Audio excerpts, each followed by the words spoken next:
আর এবার যে খবরে নজর, কলকাতা বিমানবন্দরে দেখুন কি উদ্ধার হয়েছে সোনা। 1,35,00,000 টাকার সোনা উদ্ধার কলকাতা বিমানবন্দরে। 900 গ্রাম সোনা সহ আটক 2 যাত্রী।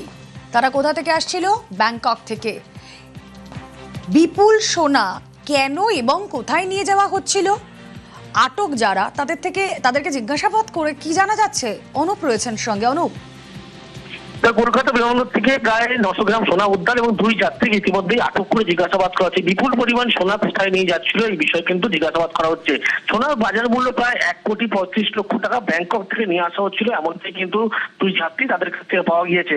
TG313 এই যে বিমান, সেই বিমানে করে যখন কলকাতা এয়ারপোর্টে এসে পৌঁছয় তার পরবর্তী ক্ষেত্রে দেখা যায় সেই যাত্রীদেরকে দেখে সন্দেহ হয় এবং তাদের কাছ থেকে দেখা যায় 900 গ্রাম এই সোনা উদ্ধার হয়, যার বাজার মূল্য 1,35,00,000।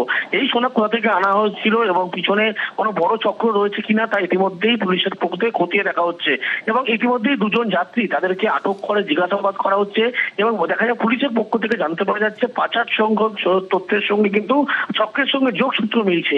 সেই কারণে 2 সন্দেহভাজন যাত্রী তাদেরকে আটক করে জিজ্ঞাসাবাদ করছে এবং যে 900 গ্রাম সোনা উদ্ধার হয়েছে তার বাজার মূল্য 1,35,00,000 টাকা। ওকে।